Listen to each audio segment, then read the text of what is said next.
नमस्कार दोस्तों, बहुत बहुत स्वागत है आपका अपने यूट्यूब चैनल फ्री स्टोरी पर। आज के वीडियो में हम बात करने वाले हैं अलाउद्दीन के बारे में। इससे पहले मैंने आपको पार्ट 1 कराया था। पार्ट 1 में हमने प्रॉपरली जो आपका गुलाम वंश था उसके बारे में देखा था। जो पार्ट 2 था आपका, पार्ट 2 में हमने खिलजी वंश के बारे में देखा था। लेकिन खिलजी वंश का कुछ टॉपिक था जैसे अलाउद्दीन के बारे में, जलाउद्दीन के बारे में हमने पूरा कवर किया था वहाँ पे, और अलाउद्दीन के बारे में कुछ टॉपिक था जो कि रह गया था। और आज की वीडियो में हम वही टॉपिक डिस्कस करने वाले हैं। देखो, सबसे पहले तो आपको क्या बताया गया है कि ये जितनी भी चीज़ें हुई थी ये सेना के लिए हुई थी। किसके लिए हुई थी? सेना के लिए। अब देखो क्या हुआ था, आप सभी को पता है कि मंगोलों के आक्रमण हो रहे थे, है ना। तो अलाउद्दीन ने क्या किया, बहुत सारी सेना भर्ती करी, बहुत सारे लोगों को, लाखों की संख्या में लोगों को अपने पास रखा। अब जाहिर सी बात है, अगर लाखों लोग उनके पास काम करेंगे एज अ सेना, एज अ सोल्जर, तो वो सैलरी तो लेंगे ही लेंगे। तो सैलरी पर उनको क्या मिलता था, यहाँ पर सैलरी में उनको आप मान लो कि पैसे मिल गए, 8,000 रुपये मिल गए उनको सैलरी के रूप में। लेकिन वो 8,000 रुपये कैसे मिलते हैं? महंगाई को देख कर ही तो मिलते हैं ना, कि महंगाई कितनी है। जैसे कि मान लो अभी का टाइम है, तो अभी के टाइम पे 8,000 रुपये बहुत ही कम होता है ना। घर भी नहीं चलता लोगों का। जब तक इंसान 25 से 30,000 रुपये ना कमाए ना मंथली, तब तक उनका घर भी नहीं चल पाता।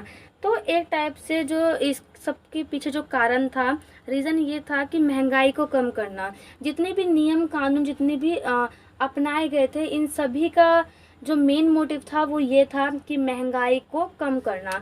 अब देखो राजा ने क्या किया था। सपोज करो ये जो है आपके किसान है, ये जो किसान है, एक किसान, और ये राजा है। राजा से समझो, राजा मीन्स अलाउद्दीन है, ठीक। ये है राजा। इसने अपने वहाँ पर 100% गेहूँ उगाया। क्या किया? 100% गेहूँ उगाया, यानी 100 गेहूँ चावल जो भी है 100 किलो उगाया। इसके घर में ज़रूरत जो है सिर्फ और सिर्फ पूरे साल में इसने 30 या 40 खाया, 30 किलो तक खाया। बचा कितना इनके पास? 70%। तो राजा ने क्या करा, राजा ने एक नियम बनाया कि ये जो इसको बोला किसान को, जो तुम्हारा 70% बचा है ना, आप मार्केट में जाके सीधा सेल नहीं करोगे। और ये चीज़ राजा ने इनसे खरीद ली। क्या करी? राजा ने इनसे खरीद लिया। सपोज करो राजा ने इनसे खरीदा 30 रुपये के हिसाब से, ठीक। 30 रुपये के, ये आप ये छोड़ो, पैसा मत देखना नहीं तो आप कंफ्यूज जाओगे। सपोज करो इनसे राजा ने खरीद लिया। अब राजा ने क्या करा, डायरेक्ट खरीद के अपने पास रख लिया। और जो मार्केट में थे, यहाँ पे एक चैन बन गई थी। जैसे यहाँ पे मतलब ये है किसान, ये है राजा, और ये है मार्केट। तो राजा ने क्या करा, इन किसानों से खरीदा 70%, यानी 30% बोला कि 30% में से आप अपने पास ही रखो उसको, और अपना जो आपका सालाना है आप इसकी इसी में खाओ। लेकिन जो 70% है, राजा ने 70% में से क्या हुआ, 50% मार्केट में सप्लाई करा, और 20% जो उसके गोदाम थे वहाँ पर गोदामों में स्टोर करके रख दिए। जो ये 50% था, 50% का क्या हुआ, राजा ने बोला कि जैसे सपोज करो 1 किलो चावल का एग्जाम्पल लेते हैं।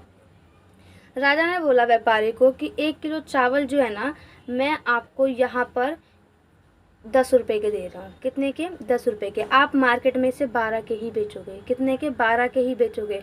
अगर आपने 13 का बेच दिया ना, तो आप देख लेना, यानी जो भी 13 का बेचता था उनको दंड दिया जाता था।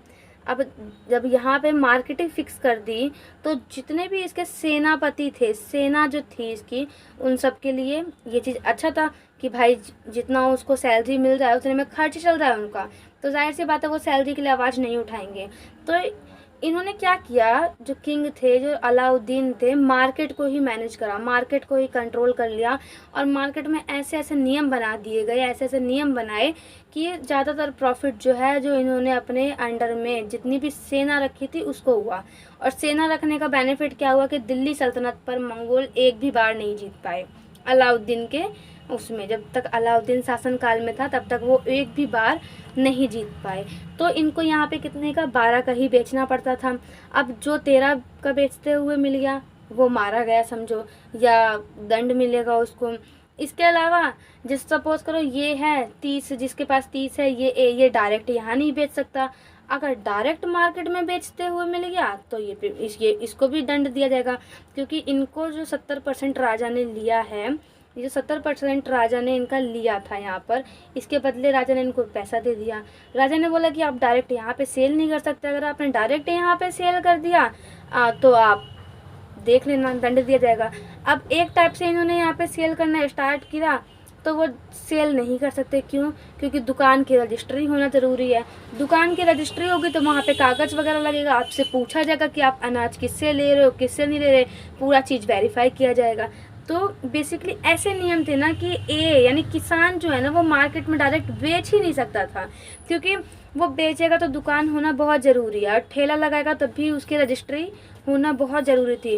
रजिस्ट्री करवाएगा तो उससे पूछा जाएगा कि तो आप अनाज लाओगे कहाँ से, वो बोलेगा राजा से लेके आऊँगा। तो राजा से ख़रीदने का उनको मतलब एक जैसे होता है ना कि स्लिप टाइप का पर्चा मिलता था, उसके पास वो पर्चा नहीं होगा तो वो फंसेगा। तो ये इनको जो है ना किसानों को इससे बहुत ही ज़्यादा लॉस हुआ। सबसे ज़्यादा इसमें प्रॉफिट किसको हुआ? सबसे ज़्यादा प्रॉफिट जो सैनिक थे ना, सैनिक को बहुत ज़्यादा प्रॉफिट हुआ, क्योंकि उनको एक फिक्स कहते हैं ना, फिक्स अमाउंट पे उनको हर चीज़ वहाँ पे मिलती थी। ये सिर्फ चावल के साथ नहीं, चावल, गेहूँ, चीनी, चाय पत्ती, हर किसी के साथ ये चीज़ वहाँ पर था। अब यहाँ पर एक और बात आती है। सपोज़ करो ये आपका क्षेत्र है, अलाउद्दीन का क्षेत्र, इसको भी अच्छे से समझना ताकि आप पेपर में अच्छे से एक्सप्लेन करके लिख पाओ। सपोज़ करो ये अलाउद्दीन का क्षेत्र है। अब यहाँ पे जो गेहूँ उग रहे हैं ये सब किसके पास आएंगे? अलाउद्दीन के पास आएंगे। किसके पास आएंगे? अलाउद्दीन के पास आ गए। अब अलाउद्दीन क्या करेगा? इसको वापस मार्केट में भेजेगा। वापस मार्केट में भेज दिया। अब अगर कोई पर्सन चाहे कि वो यहाँ पे सेल नहीं करके वो यहाँ पे जाना चाहे सेल करना, वो बोले कि भाई मैं तो आपके क्षेत्र में सेल ही नहीं कर रहा, आपके यहाँ का व्यापारी नहीं, मैं तो कहीं और सेल कर रहा हूँ, तो अगर आप मुझे 13 का दे रहे हो तो मैं यहाँ जाकर 15 का बेचूंगा। तो ऐसा करने पे भी कड़ी रोक थी। कड़ी रोक कैसे थी? जो भी यहाँ पे दिल्ली सल्तनत में जिन्होंने भी दुकान की रजिस्ट्री करवाई, उनको ये बोला गया कि अगर आप यहाँ पे रहोगे तो आप अपने पूरी फैमिली के साथ रहोगे। ये भी कर दिया। अब इंसान अकेला तो पूरे, जैसे मान लो सपोज़ करो यहाँ पर पूरा है, यहाँ पर ठीक, यहाँ पर वो अकेला रह रहा है, इस गांव में उसकी पूरी फैमिली रह रही है दूसरे गांव में।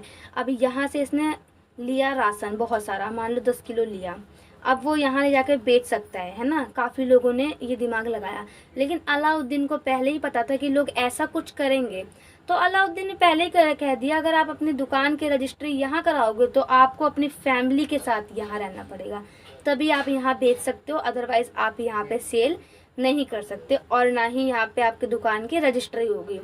तो अब इंसान, जाहिर सी बात है, अकेला इंसान तो भाग सकता है लेकिन फैमिली को लेकर थोड़ी भागेगा वो। तो ये चीज़ भी उसने काफ़ी दिमाग लगाया। जो व्यापारी होशियार बन रहे थे उसके सामने जो अलाउद्दीन है वो काफ़ी ज़्यादा होशियार निकल गया। तो ये सारी जो चीज़ें हैं वहाँ पे मार्केट को इस टाइप से मैनेज किया गया। ठीक, पे एक और चीज़ जो मैंने आपको पहले ही बता दी। सपोज़ करो ये मार्केट है, ये ए पर्सन है, ये बी पर्सन है बेचने वाला, इसके घर में 2 ही लोग हैं, हस्बैंड और वाइफ, इनको सिर्फ 2 किलो की ज़रूरत है। ये अमीर आदमी, सपोज़ करो ये अमीर है, ये गया मार्केट में, इसने बोला कि भाई साहब मेरे को 10 किलो चावल चाहिए। अब 10 किलो चावल चाहिए लेकिन इसको अपना आइडेंटिटी दिखाना है कि इसके घर में कितने लोग हैं। अगर इसके घर में 2 लोग हैं तो 10 किलो चावल भी नहीं मिल सकता इसको, क्योंकि ये भंडार करना भी मना था वहाँ। अब भंडार करेगा तो जाहिर सी बात है कि मार्केट से चीज़ें कम होंगी तो डिमांड ज़्यादा होगी तो प्राइस ज़्यादा हो जाएगा। तो ये चीज़ भी वहाँ पे मना थी। यानी वहाँ पे अगर आपको मार्केट के अंदर जाना है, आपको अगर मार्केट में जाना है और आपको 2 किलो चावल की नीड है तो आपको वहाँ से 2 किलो ही चावल मिलेगा, 2 किलो से ज़्यादा बिल्कुल नहीं मिल सकता। अगर कोई दुकानदार पकड़ा गया कि दुकानदार ने किसी ने ज़्यादा में दे दिया, ठीक, तो उस कंडीशन में दोनों को दंड दिया जाता था।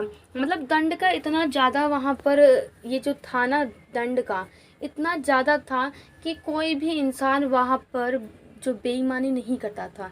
बेईमानी करने से लोग इतना ज़्यादा घबराते थे ना, इतना ज़्यादा डरते थे कि बहुत ज़्यादा।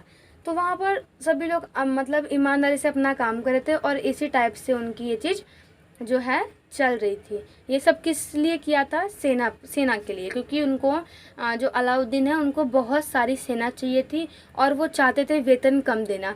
वेतन कब देंगे? जब महंगाई कम होगी।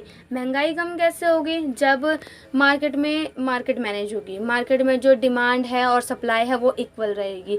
तो उन्होंने बेसिकली मार्केट को ही पकड़ लिया, मार्केट में ही पूरा अपना कंट्रोल किया, हस्तक्षेप किया, मार्केट को ऐसे मैनेज किया कि कभी महंगाई बढ़ने ही नहीं दी। महंगाई नहीं बढ़ेगी तो सैलरी नहीं बढ़ेगी और जो वहाँ पे सेना है वहाँ पे वो काम करती रहेगी। इसके अलावा एक और चीज़ जो थोड़ा सा रह गया आपका, जो मैंने आपको बताया था बीच में अभी, कि ये जो किंग था, जो राजा था यानी अलाउद्दीन था, इसने मान लो यहाँ पर इससे जो यहाँ पर किसान है इससे 50 किलो चावल लिए, लेकिन 30 ही सप्लाई करवाए मार्केट में। तो ये जो 20 है ना, इसको वो भंडार के रूप में गोडाउन में रखता था। कभी भी आपदा अगर आती थी, आपदा वगैरह, तो उस कंडीशन में जो इस राशन को निकालते थे और इसको निकाल कर जनता के बीच में या सेना के बीच में बांट दिया जाता था और इसी को राशनिंग का नाम दिया गया। तो ये भी थोड़ा सा इम्पोर्टेंट है आपके लिए, राशनिंग। और इसी वजह से कभी भी दिल्ली सल्तनत में कोई भी पर्सन भूखा नहीं मरा, क्योंकि इतना अच्छा बंदोबस्त था वहाँ पर कि अच्छा था। क्योंकि उन्होंने जब ये चीज़ रखा था, हर यहाँ पे ए है, बी है, सी है, सबसे 20-20 निकाल के रखेंगे तो काफ़ी ज़्यादा अनाज हो जाता था उनके पास। और कभी भी अगर ऐसी आपदा, प्राकृतिक आपदा आती थी तो उस कंडीशन में वो जो थे इसको डिस्ट्रीब्यूट यानी बंटवा दिया करते थे। तो कभी भी वहाँ पे दिल्ली सल्तनत में कोई भी आदमी भूख के मारे या प्राकृतिक आपदा के कारण कोई भी नहीं मरा। तो ये चीज़ वहाँ पे सबसे बेस्ट थी।